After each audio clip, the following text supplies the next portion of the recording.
So today I am going to share a piece of wisdom that I really could have used myself relatively recently because guess what, guys? I have a podcast episode to get out every Tuesday. I've made that commitment, but then I got to the end of the day on Monday and I had no podcast. And when I look at why that happened, it makes sense. I was at a conference in Philadelphia called Poly Living. Woohoo! And that was all weekend long, and that was taking up a lot of my time over the weekend. And then on Monday, I had some stuff to do. I had to take my kiddo to an appointment, and I had scheduled a professional development call. And so my normal available time that I block off to record and sort of outline my podcast got eaten up. And the thing is, I knew all of these factors well in advance. So what could I have done to avoid showing up to you on a Wednesday with no podcast? I'll tell you, I could have made a plan.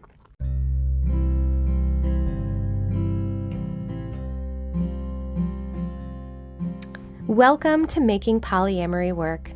Hi, I'm Libby Sinback, and I want to thank you for joining me today. I'm a queer polyamorous mom and a relationship coach, and I'm here to help you if you're feeling stuck, if you're struggling, if you want your relationships to just be more nourishing, more functional, more authentic, and full of love. On this show, I go deep into what actually makes polyamorous relationships work, because relationships are at the core of our well-being as humans. I think love is why we're here and how we heal.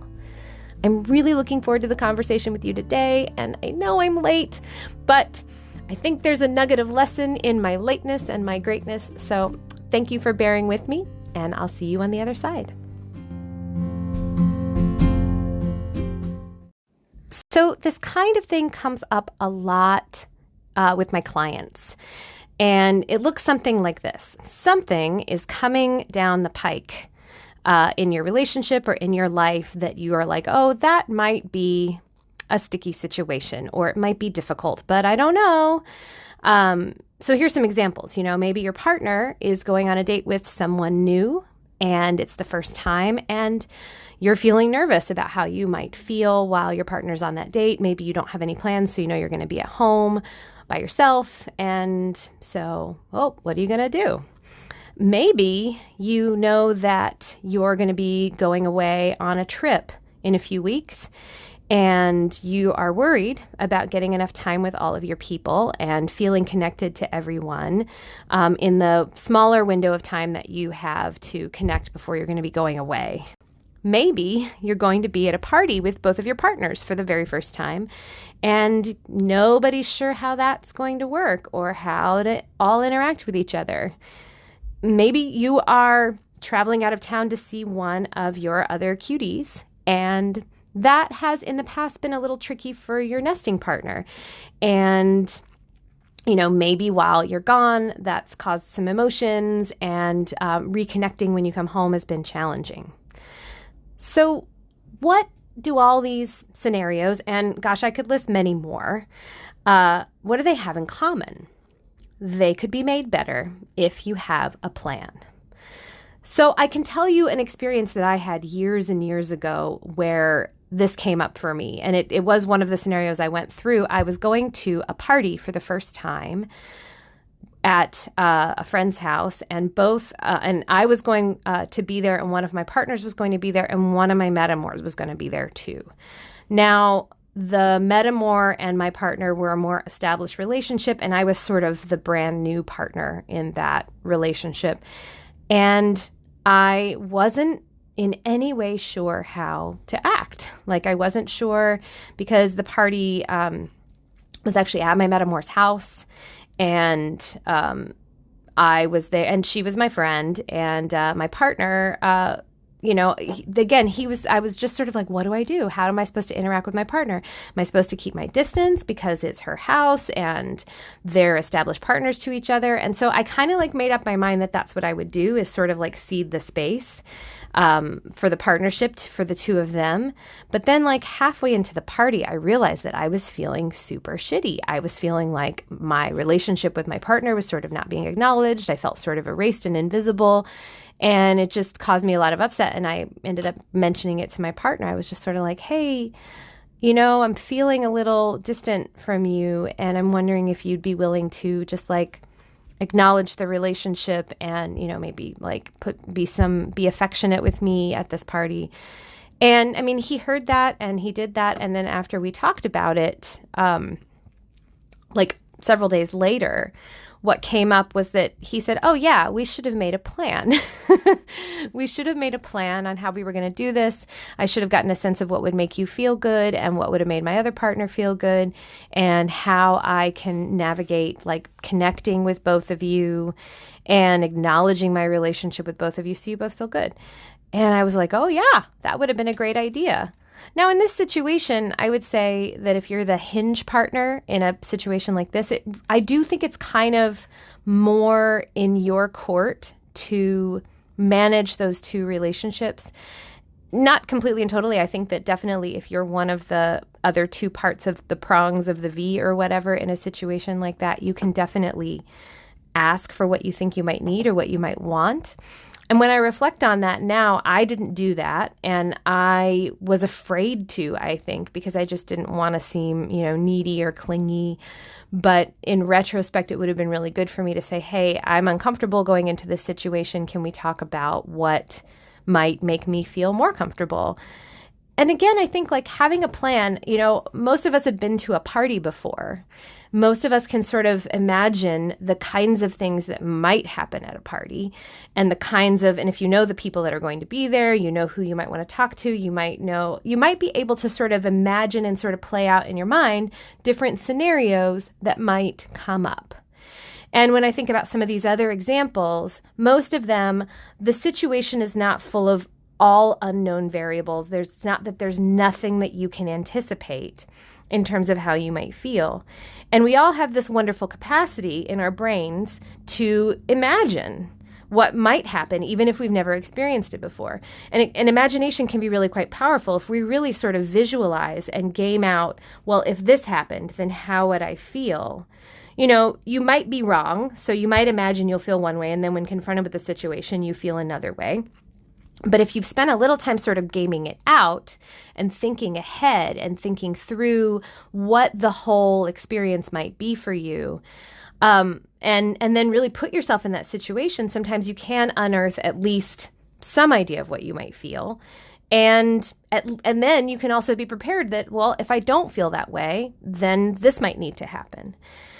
And so I give this advice a lot when couples come to me or people that I'm coaching come to me and they say, well, I'm headed into this situation and I'm nervous about it. And I think to myself, okay, well, what are the various things that could happen? And then after we think through what are the various things that might happen, what are the various scenarios that could come up, then I think, okay, well, what kind of resources would you need or what kind of responses would you like to have or receive in the face of those scenarios?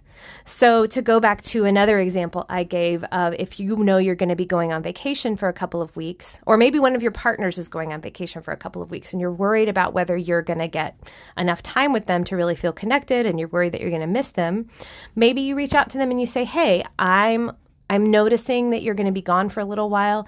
I'm going to be craving some connection with you. So in the week leading up to your trip, how are you going to balance time with different partners? How am I going to be able to say goodbye to you? How are we going to be able, because I think that being able to have these kinds of connection and disconnection rituals around when you're separating, having a ritual around that, and when you're reconnecting and coming back together, having a ritual around that can be really useful in terms of setting a tone for those kinds of separations. But if you haven't thought about that and you haven't considered what you might need and what might feel good, then you might sort of find yourself just being disconnected and then feeling a little bereft when all you really might have needed was just like a kiss goodbye or a text or a chance to grab a quick lunch together, a quick cup of coffee, which you might not normally do, but because there's going to be a long period of separation, you might feel better having that. Another example is, when you're coming back from a trip, or maybe in the case of the partner who's going away to visit one of their long distance partners, and they're going to have like a decent stretch of time with them, and your nesting partner or some of your other established partners are going to be separate from you, sort of having a plan of, okay, at these various times, I'm going to text you while I'm gone. Or at these various times, I'm going to set up a quick phone call with you so that we can reconnect. I can check in with you, see how things are going, and you can tell me what you might like to hear from me, and if there's any kind of reassurance that you might need, those kinds of things.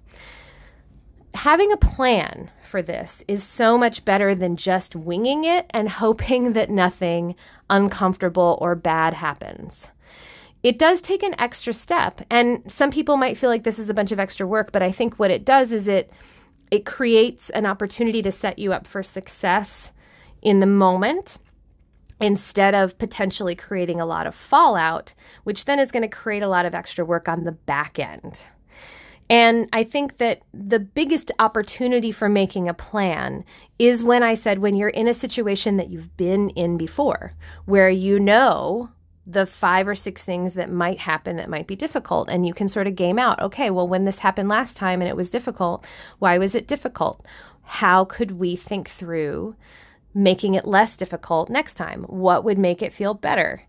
And this is a really great opportunity for you and your partner to be on the same team, really collaborating and brainstorming together on how to make an experience that might be making you both a little nervous feel a whole lot better. And as I say in my work, I talk a lot about how to build a secure relationship. And I think a lot of times we reach for things that give us security out of a sense of control or a sense of obligation. And when we're able to instead sort of reach for security around, I've collaborated, I've created something with somebody, and we're building something together, and it's a team effort, and we're both putting in our ideas. I think that's like a much more expansive way of creating security together. So I'm going to close this now because I wanted to keep this particular episode short and sweet, but I'm going to recap real quick. So to recap, if there's something coming down the pike for you that you know is going to be sticky, potentially uncomfortable, make a plan. Set aside some time before the event. You can do this over email too. It's not like you have to have a big, lengthy processing conversation about it. You can go to your corners and both sort of think and game out separately as individuals. What would feel good? What do I need? And I guess I shouldn't say both, because it could be like a multi-pronged thing. It could be multiple people involved in this. But I think the important thing is, let's say you're going on a group vacation for the first time. I mean, when I went on a group vacation with my polycule years ago, one thing we did was we sort of gamed out, what do we all most want out of this vacation? What is going to make us feel the most joy? What will we be sad if we miss out on it? What are our top priorities? What are the things we definitely don't want to have happen so that we can watch out for those things? And, having that kind of collaborative conversation where everybody starts to get to express what their wants and needs are, express what their fears are, and to have some kind of plan in place for if those things come up can just make the whole experience more relaxed, more connecting, and more prepared for handling difficult things. And when you are able to confront difficult things together as a team, whether it's 2 people or 3 people or 4 people or more people, that conquering something difficult is, I think, one of the biggest things that creates a secure relationship together.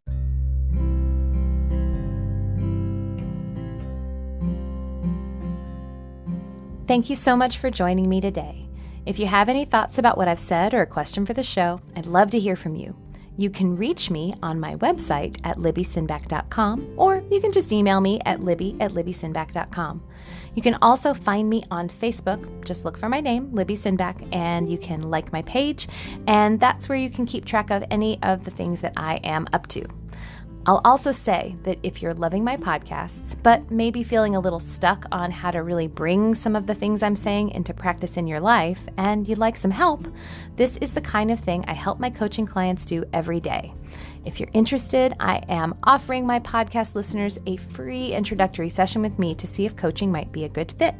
There's a link in the podcast description for you to sign up, or you can just go to www.talktolibby.com.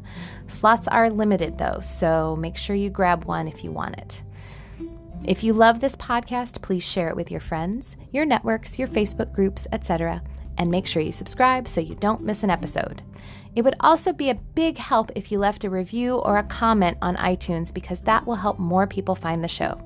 Thank you so much for being with me today, and I will see you soon.